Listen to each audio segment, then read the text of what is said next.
राधे राधे भक्तों। आज के वीडियो में सुनेंगे पवित्र पावन रमा एकादशी व्रत की पौराणिक कथा, जिसको सुनने मात्र से ही भगवान विष्णु की मंगल कृपा साधक पर बरसती है। सभी तरह के पाप नष्ट हो जाते हैं और अंत में विष्णु लोक की प्राप्ति होती है। तो प्रेम से, भाव से और मन से रमा एकादशी व्रत की पौराणिक कथा का श्रवण करें। धर्मराज युधिष्ठिर बोले, हे भगवान, अब आप मुझे कार्तिक मास की कृष्ण पक्ष की एकादशी की कथा सुनाइए। इस एकादशी का क्या नाम है? इसमें कौन सा फल मिलता है? यह सब विस्तार पूर्वक कहें। भगवान श्री कृष्ण बोले, हे राजन, कार्तिक मास की कृष्ण पक्ष की एकादशी का नाम रमा है। इसका व्रत करने से समस्त तरह के पाप नष्ट हो जाते हैं।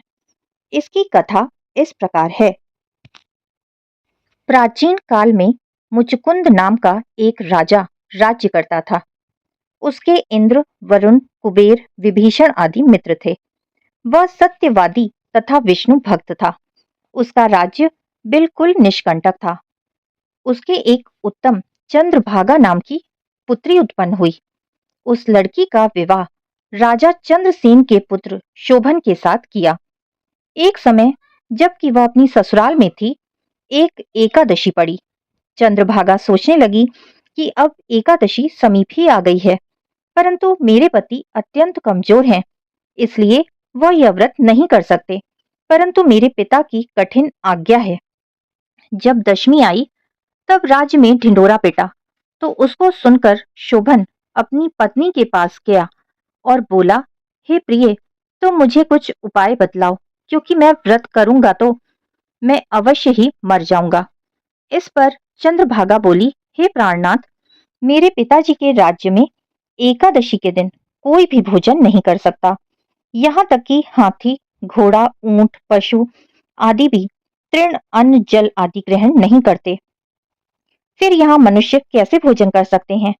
यदि आप भोजन करना चाहते हैं तो दूसरे स्थान को चले जाएं, क्योंकि यदि आप इसी स्थान पर रहेंगे तो आपको व्रत अवश्य ही करना पड़ेगा। इस पर शोभन बोला, हे प्रिय, तुम्हारा कहना बिल्कुल सत्य है। अब मैं व्रत अवश्य ही करूंगा। भाग्य में जो लिखा है वो होगा। ऐसा विचार करके उसने एकादशी का व्रत किया और भूख और प्यास से अत्यंत पीड़ित होने लगा।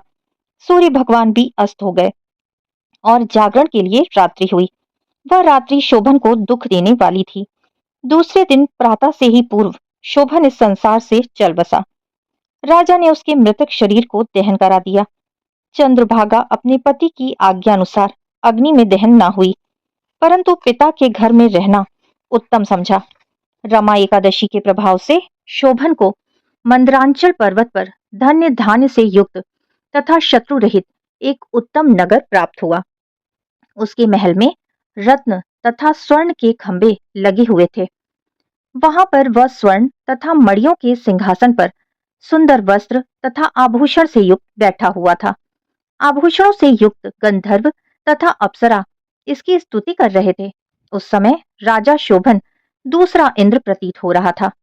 एक समय मुचकुंद नगर में रहने वाला एक सोम शर्मा नाम का ब्राह्मण तीर्थ यात्रा के लिए निकला। उसने घूमते घूमते उसको देखा। वह ब्राह्मण उसको अपने राजा का जमाई जानकर उसके निकट गया। राजा शोभन ब्राह्मण को देख आसन से उठ खड़ा हुआ और अपने श्वशुर तथा स्त्री चंद्रभागा की कुशलता को पूछने लगा।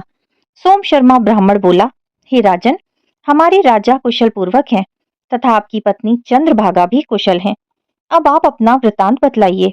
मुझे यह बड़ा आश्चर्य है कि ऐसा विचित्र और सुंदर नगर, जिसको ना तो मैंने कभी सुना और ना ही कभी देखा है, आपको किस प्रकार प्राप्त हुआ? शोभन बोला कि हे देव, यह सब कार्तिक मास की कृष्ण पक्ष की रमा एकादशी के व्रत का प्रभाव है।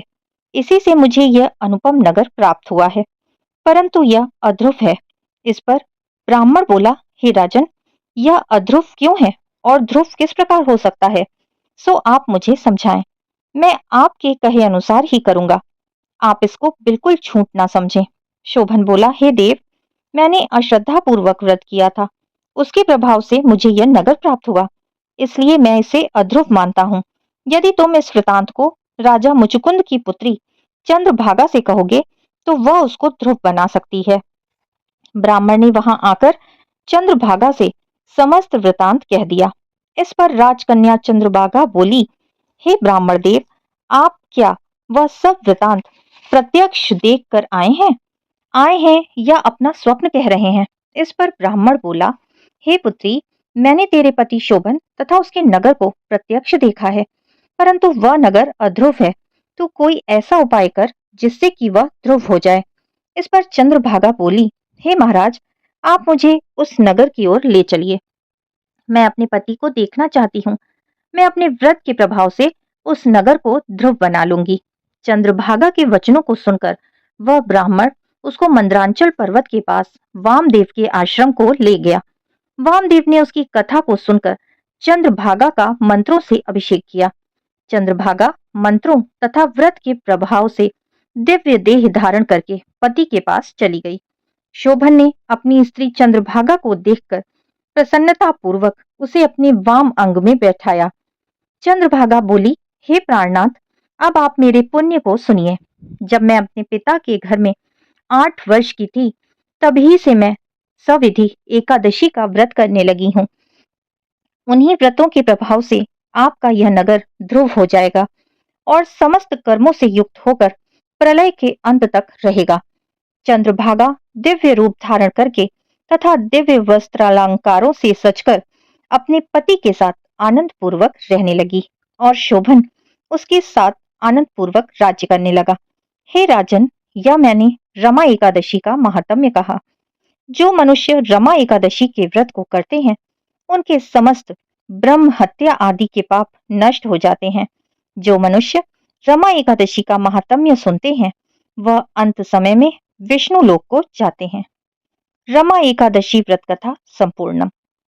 फिर से मिलेंगे मेरे चैनल कृष्णा माखन चोर पर। तब तक के लिए राधे राधे।